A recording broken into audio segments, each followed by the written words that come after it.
সাঁতারু বুলা চৌধুরীর বাড়িতে মেডেল চুরির ঘটনা। স্থানীয় কোনো মাদকাসক্তের হাত থাকতে পারে, প্রাথমিকভাবে পুলিশ এরকমই অনুমান করছে। ওই বাড়ি ফাঁকা থাকে আর সেই বিষয়ে জানতো চোর।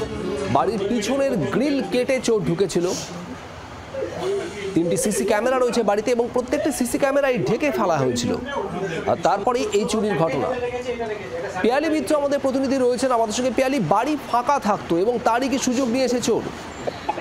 দেখো, সেটাই মনে করা হচ্ছে যে বা যারা এই ঘটনা ঘটিয়েছে তাদের এই বিষয়টা সম্পর্কে নলেজ ছিল।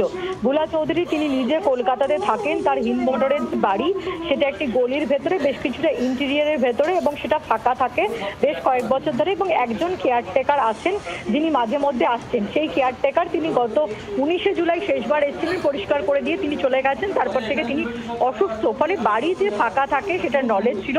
বাড়ির পেছন দিকে একটি রেল লাইন আছে, ফলে যেটা দেখা যাচ্ছে যে সেই পেছন দিক থেকে চোর তারা ঢোকে, গ্রিল কাটে এবং ভেতরে ঢোকে। হলের মধ্যে তার যে সমস্ত মেডেলগুলো সাজানো ছিল 10 থেকে 12টা, সেই মেডেল চুরি করা হয়েছে। তার সঙ্গে ট্যাপ অর্থাৎ কয়েকটি কল খুলে নিয়ে যাওয়া হয়েছে। বাকি হল রুমে কিন্তু আরো বেশ কিছু মূল্যবান আর্টওয়ার্ক ছিল, সেগুলো তারা চুরি করেনি। এবং চুরি করার আগে এই বাড়ির ভেতরে 3টে সিসিটিভি আছে, সেই সিসিটিভির ক্যামেরাগুলো ঢেকে দেওয়া হয়। ফলে এখন পুলিশ ওই সিসিটিভির যে ডিভিআর সেটা তারা সংগ্রহ করেছেন। যদিও এখানেও একটা সমস্যা, সেটা হচ্ছে যে 1 মাসের বেশি রেকর্ডিং থাকে না। এখন জুলাই মাসের 19 তারিখে কেয়ারটেকার লাস্ট এসেছিলেন, যদিও তিনি বাইরে থেকে কাজ করে চলে যান।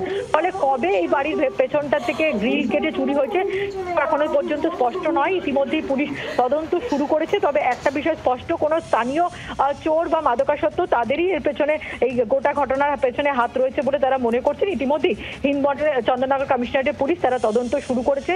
তার এই বিভিন্ন প্রতিযোগিতায় পাওয়া বুলা চৌধুরীর যে 12টা মেডেল, অন্তত পক্ষে 12টা মেডেল, সেটা কিন্তু তার বাড়ির ভেতর থেকে চুরি গিয়েছে এবং যথেষ্ট গুরুত্ব দিয়ে তদন্ত করা হচ্ছে বলেই তদন্তকারীদের দাবি। পিয়ালি, ধন্যবাদ।